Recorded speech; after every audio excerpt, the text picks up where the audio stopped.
Hello, my name is Andrew Eason, and I'm the Wounded Healers Program Director for City Vision University. And then today we're going to talk about the Wounded Healers program as a holistic model of Christian recovery. A short background on myself: I struggled with addiction for over 25 years. I went through a residential recovery in residential recovery program in Southwest Florida at St. Matthew's House called Justin's Place. Afterwards, I got a position with them. I returned to school, got my bachelor's of Science and Addiction Counseling from City Vision, and then my MBA from City Vision as well. Kind of moved up along the way. Eventually became the director of the Justice Place program in Naples. So that's a short story about me. Let's get into the Wounded Healers as a holistic model of Christian. So City Vision, we've done research, talked to a lot of missions, hundreds of them over the past few years to learn about aftercare models. And a lot of them are pretty similar. Right? They're informal or loose. Not very organized. There's not a lot of budget for them sometimes. So it's often the weakest factor in client long-term success at more than 80% of the missions. And like I said, the reasons for that there's often not a lot of budget allocated to it, and there's not much client incentive to participate. So some of the ones that we looked at, and some examples are the ones at St. Matthew's House.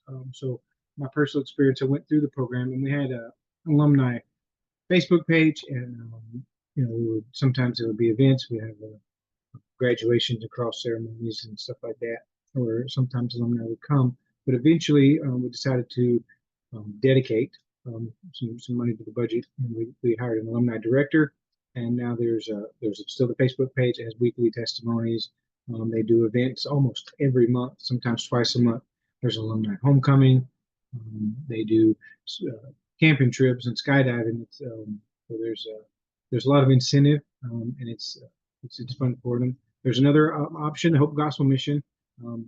They have so while they're in the program, they build up the savings account that they accumulate kind of monthly.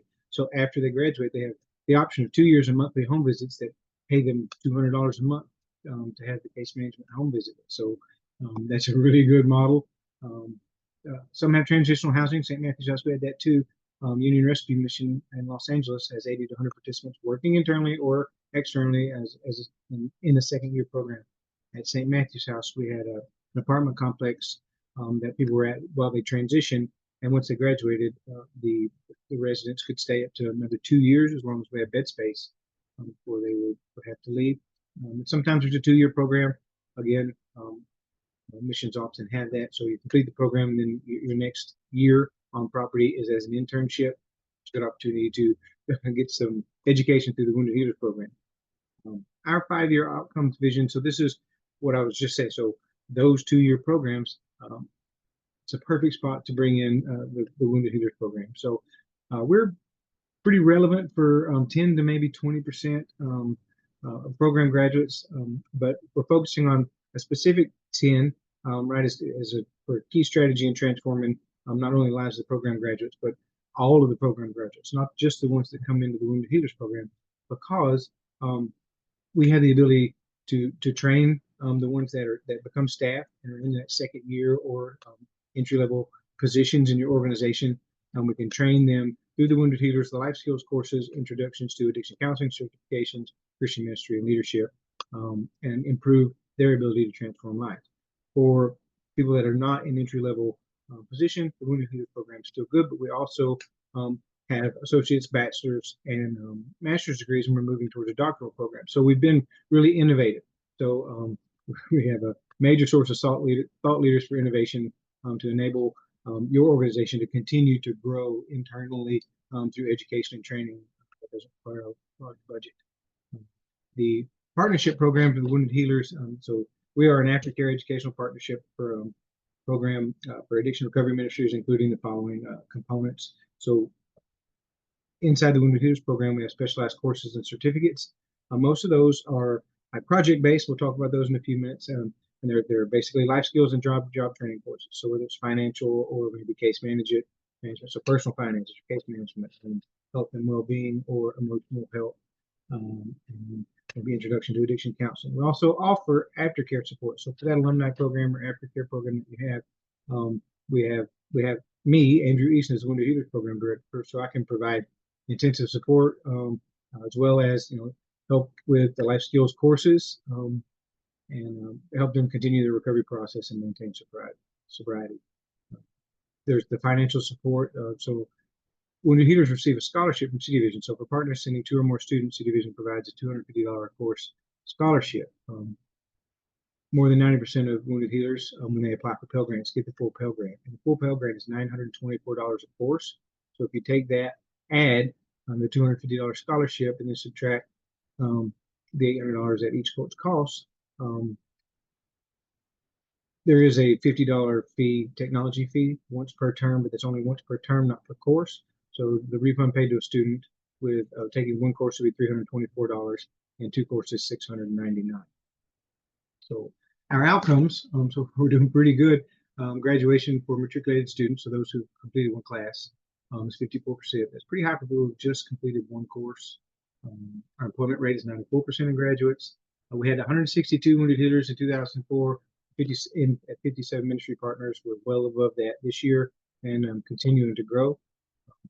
One of the focuses of the Wounded Healers program is how we approach learning and how we approach life. So when our wounds cease to be a source of shame and become a source of healing, we become wounded healers. That's kind of our marching orders, right? And our battle thing. So the people that come to us often, right? So this is how City Vision kind of partners with a lot of the programs. So you have these people out there experiencing addiction, homelessness, and imprisonment. So they have the spirit of isolation and discontent.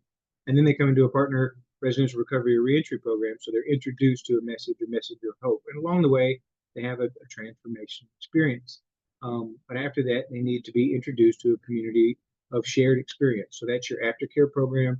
That's the City Vision's Wounded Healer program, where they're going to class with other like-minded students voluntarily, intentionally, with motivation and desire across the country, right? And they're in that community of shared experience, and then they enter into stable employment, housing, and sobriety, and continue to grow forward the remainder of their lives. That's our hope. Here's a list of our Wounded Healer partner sites. Some of them you see on the far right, and then the bottom of the middle. Some of them only have one. When we made this slide, only have one student. A lot of those changed now, and the ones on like the far left and middle on the top are sending more students on a regular basis. So Wounded Healers Aftercare Partnership Program, one offers remote case management. That is me, Andrew Eason. A couple of things I did not mention, is that, I enjoy what I do, love what I do. I'm also finishing a master's in social work here in August. So I enjoy doing the remote case management and intervening in the way that I can help. Our undergraduate certificates. So in the top 4 of these, we also have associate's, bachelor's, and master's degrees. So addiction counseling, nonprofit management, business administration, Christian ministry. We added certificates for those 4, and in nonprofit fundraising, retail management, and food services management. So I would let you know that even if someone's going on to an associate's degree, the fundraising, retail management, and food services certificates, all of the courses taken in those will still apply to any of the associate's degrees that they have. So those credits will count. And then the Wounded Healers Life Skills courses, we kind of talked about that earlier. We'll talk about it again in a little bit. An example, a couple of examples. Men 101 is vocation, calling, and purpose of work, where students develop a life plan. So it's a project that they complete during the course based on their strengths and the theology of work. The Wounded Healers course, where students develop a relapse prevention plan and establish life balance, something that they can go back and review. And a lot like I did this kind of right when I went through a program or worked 12 step to Genesis stuff. But the difference is when I came into City Vision and I got a college education by people who are practitioners, everyone with advanced degrees. So it just sharpened me a little bit more. Men 206 has to do with healthy relationships. Gen 103, we're doing financial peace, so working on managing personal finances. So that kind of continues and on. You see at the bottom, so family issues and recovery works on trauma, teaches about it, technology, life balance, and behavioral addictions, about life balance, and transferring chemical addictions into behavioral addictions. So those are some of the life skill courses that we have. The typical Wounded Healers student is a recent graduate of recovery program. So, they've been connected, still are connected, formally or informally, to the program and the aftercare. We're usually a fit. Remember, I was saying 20% earlier. That's my hope for program graduates is that we're a pretty good fit for about 20% of them.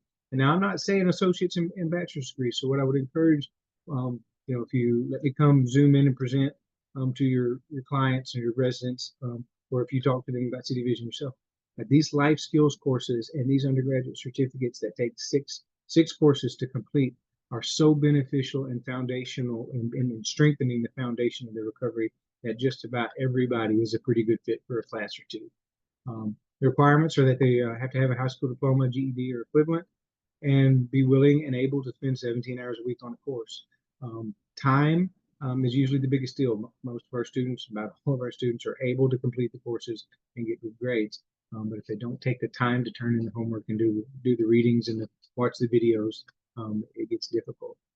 They also have to be interested in fields related to City Vision certificates or the life skills courses. Like I said earlier, those life skills courses are usually relatable, and most people often need help in at least one or two of those domains. And another good idea is to remind people that it's not a good idea to try and plan to transfer City Vision credits to a state school or bachelor's program.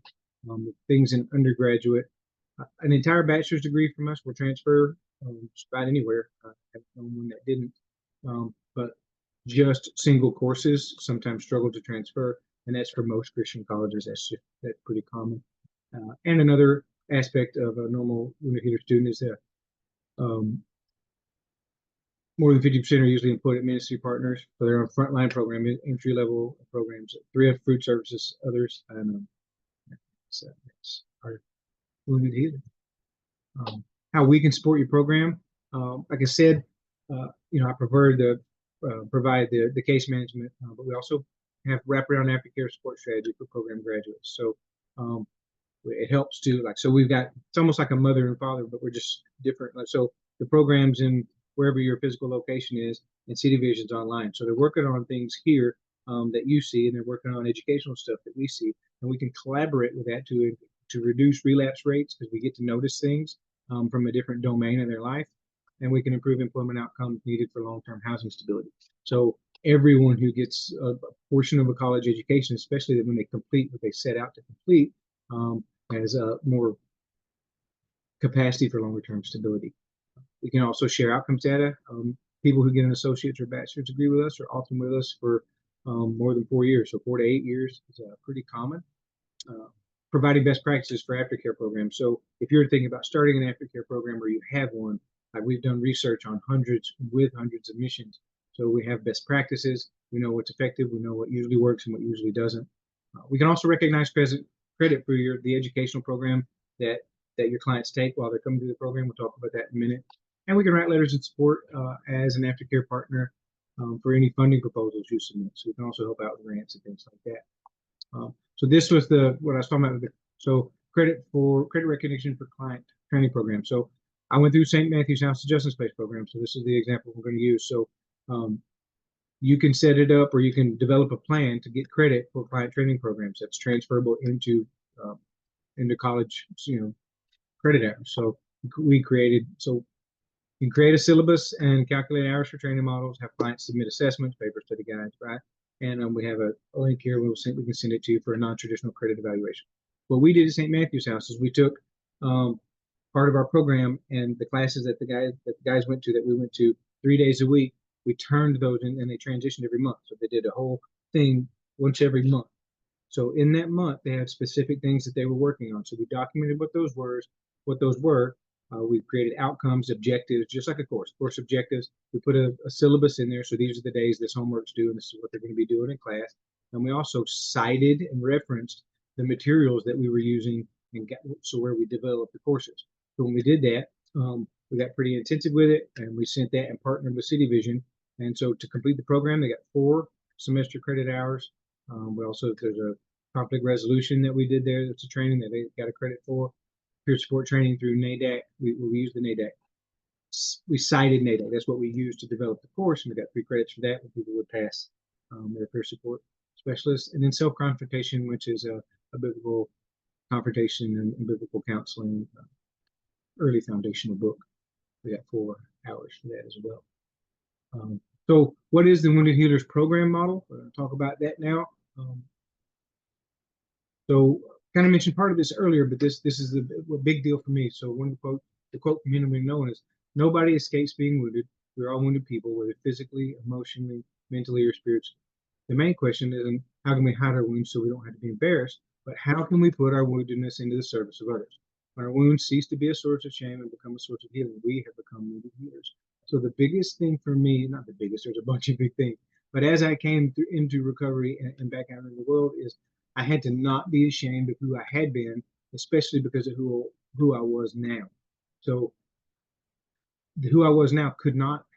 I had to develop the capacity and the strength and resilience to not allow who I am now to be torn down by others because of who I used to be. So I put who I am now into the service of others, and that usually prevents me from being torn down at all. So it's a wonderful quote, and I love using it. So this is how we support a holistic recovery plan. So we're going to look at the Wounded Healers program here real quick. So in weeks 1 and 2, we talk about processing trauma, past trauma, and family issues. So we go back to the root of everything, and we make sure that we give a foundation of understanding that the student, in this case, because we're talking about a course, understands safety and has had a look at those things and some stability there. In week 3, we move into managing thoughts and core beliefs. Because if I had trauma in the past, the trauma caused problems with my thoughts and eventually my beliefs because I acted on things that I believed. So we work on support groups, counseling. There's a lot of cognitive behavioral therapy there. It's really good short-term progress very quickly. We start working on healthy core beliefs and Christian worldview. You'll see also in these slides when I kind of pop them up that there'll be a class here, a class here. The Wounded Healers course is, as we go through it, there's all these different domains. There's 7 domains in these 8 weeks, and we have courses that are specific to each of those domains. A lot of them are those life skill courses that we talked about earlier. So in week 4, we get into managing emotions. So dialectical behavior to help kind of normalize a lot of the things that have happened to us. Not that they were normal, but get us less triggered by them, which the Men 206 course helps with, a lot of our counseling courses. And then we continue to encourage support groups and counseling. Now, at this point, right, in recovery, like I have kind of a stable thoughts and core beliefs. I'm safe. My emotions are pretty good. So I start having to learn how to rebuild my healthy relationships with support networks. So I get those at church, recovery groups, individual counseling. Sometimes there's family restoration involved there as well. Now I'm kind of moving forward. So we go into the next domain, which is physical health. We have a wonderful course called Holistic Personal Health. And it's a really good reference for that. We develop a short-term personal health plan, and we talk about diet, healthy dieting and exercise. Week 7, boundaries and self-care. This is a foundational week, and we have some other courses that are really good for that because boundaries and self-care are all, that's the dam and the gate, right, to my core beliefs and my emotions. So my thoughts and my core beliefs. So often when we start learning this, we'll set our boundaries too short, and we'll get our feelings hurt. And then we'll react, and then we'll set our boundaries way too far out, and then we're isolated. So these are things that we need to be able to practice and get right and wrong while we're safe so that we know how to do them consistently. And then in week 8, we go over job, financial health, and career marketability. We have some courses on there too.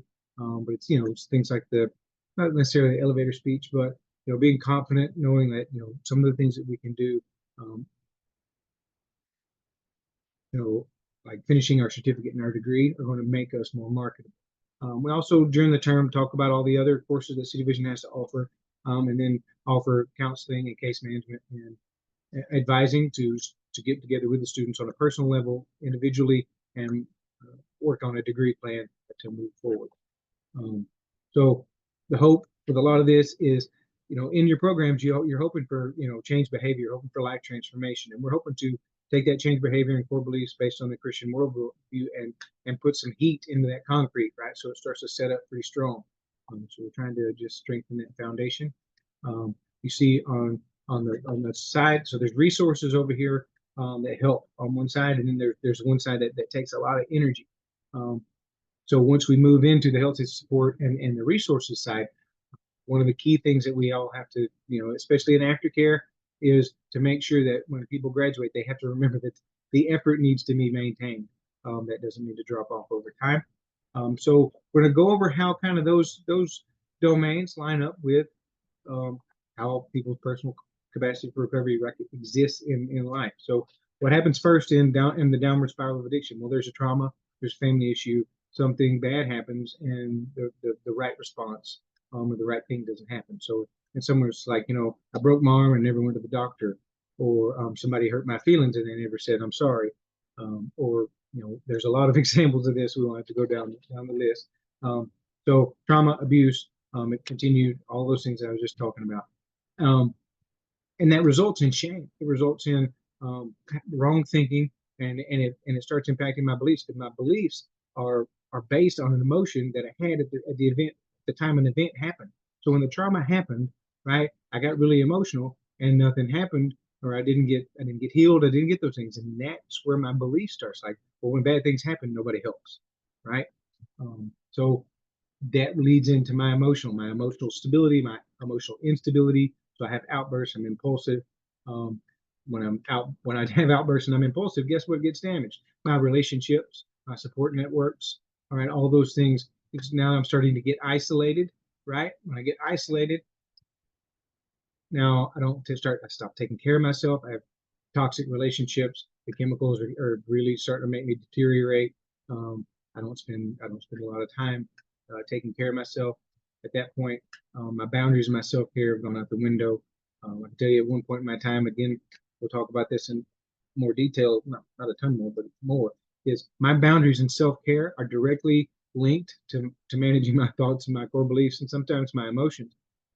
So at some point in my addiction, I had so little core beliefs and value of myself that I didn't have any boundaries. I would do whatever to get whatever, and that's not a safe place to be. So now my boundaries are gone. And the next step is I'm out of everything. I got no job. I got no finances. I got no health. I'm not marketable. I'm at rock bottom. So how do we change that? So the upward spiral of Christian recovery begins with salvation, right? So in a lot of Christian recovery models, the understanding is that grace comes before truth. Truth is very necessary for recovery, but it has to be inside. I have to receive grace, the opportunity and the option to hear the Lord, to become a disciple, and to begin recovery and sanctification. So upward spiral to Christian recovery. So we're right back at that trauma and family issues, but what's different this time? We're placed in a safe place. Your recovery program, your ministry, your mission is a safe place for these people to start. You can't process trauma without being safe. Right? Next, so there's those thoughts and core beliefs. We've got Philippians 4:8 up there, right? What do I focus on? Right? I focus on worship, journaling to get rid of toxic thoughts, learn the unique identity that the Lord has for me, counseling and 12-step, fellowship, sermons. So I start flooding my mind with scripture, right? The word does not return void. So I put the things in my mind that God speaks over me, so that I can start changing my thoughts and my core beliefs. As those start to stabilize, right, my emotions start to get better, but I'm going to have triggered emotions, and I still don't know how to regulate it. So the pressure cooker and steam release analogy, right, is right. If I just let a little bit off all day long, it doesn't build up to some blowing up. I don't blow up the pot. So daily worship and prayers and emotion release, reduce stress from self-care, do exercise, nutrition, dialectical behavior skills. So I do those things to let a little bit off, and then take this event that happened that I've reviewed in my mind 40 times. So now I'm getting emotional about it, and the emotions are increasing. And I take that event and I put it in its proper place, and I minimize it or mitigate it or take it out of control. After that, right? So my emotions are better, my thoughts are better, and I'm safe. So now I start rebuilding relationships. So I start going, not isolating, right? So we'll get to the boundaries and the other stuff in a minute. So I start going to church and small groups. I start having healthy cross-gender, right? So opposite sex relationships. Learn how to be a friend, right? I learned how to have healthy relationships. Now, it's a big deal because most of us in our addiction, we had a lot of relationships and we thought some of them were really good, but we didn't know how to have them right. We didn't put the things in the right order. So getting a relationship and the relationship status and how they grow in the right order, especially for people in new recovery, takes time and it takes discipleship. Someone needs to mentor and teach us. After that, we start working on physical health. A lot of times the physical health comes right after the safety, right? But physical health, remember, my long-term physical health is going to get better as I stay sober longer, not as I go to the gym longer. So I have to have the foundation of sobriety, and then I start working on physical health. I also have to wait for all the chemicals to get out of my system so that I'm not putting myself at risk. The Daniel Plan is a wonderful book for the course that we have for that. Then boundaries and self-care. Again, healthy core beliefs result in self-care. So back to that second bubble up there. Core beliefs are a big deal. So I learned to set boundaries. I learned how to get them wrong. I learned how to make adjustments, and I developed practices that keep me safe while I do that.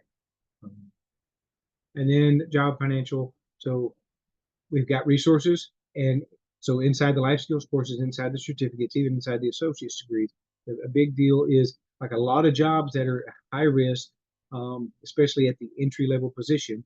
So C Division certificates with the life skills, C Division associate's degrees and bachelor's degrees and master's degrees, especially those life skills courses at the lower level will get people into jobs not at entry level. So a step or two or three above that, which takes a lot of risk out of the game and also provides a little bit more income, which also provides stability.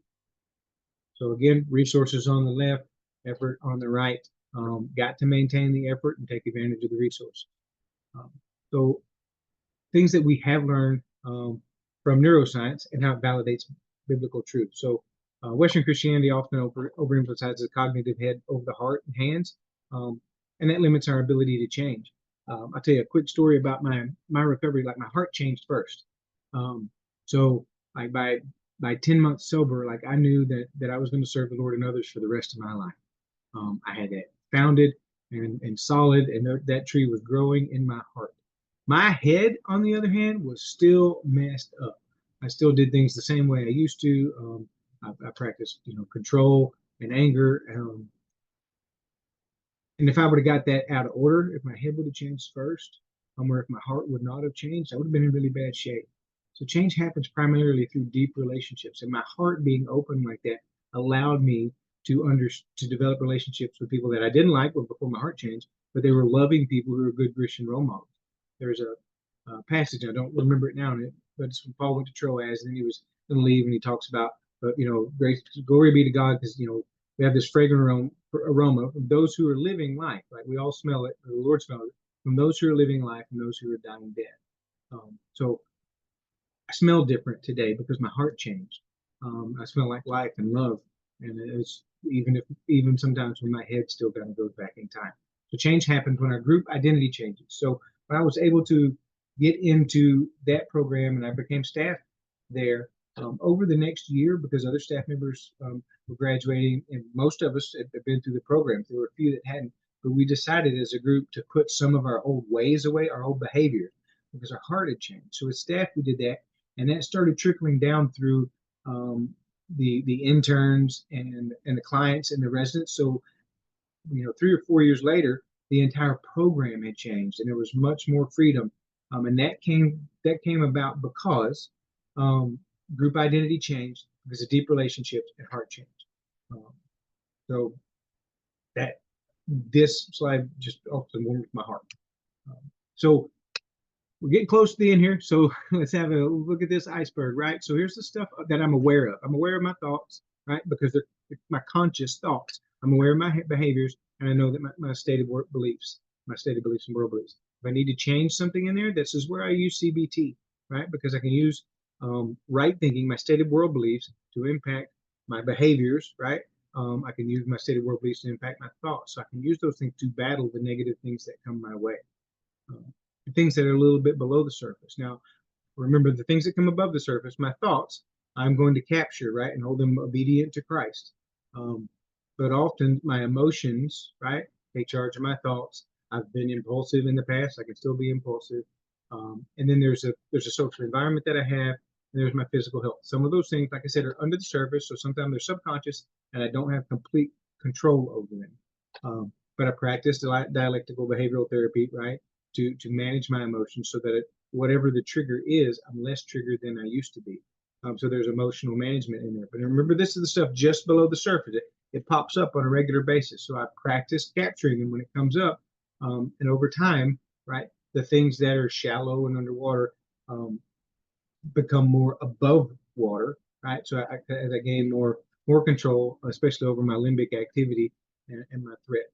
my threat senses, and then at the end there's trauma and healing. So the things that are deep down that have been there since I was a child or since a trauma happened, whenever it had been, and it got buried, and it very rarely comes to the surface.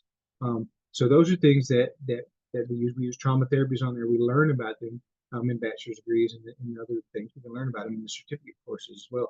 Those are my core beliefs, the identity that I have, and the trauma. The trauma doesn't often so there's this thing that'll happen, right? Something will happen and it'll break my heart open, right? Because it's a wound, especially the emotional ones. And then what gets sown, what gets filled into that broken open heart? Is it Jesus, right? Is it the world? Is it Satan? Because he's always going to start throwing stuff in there.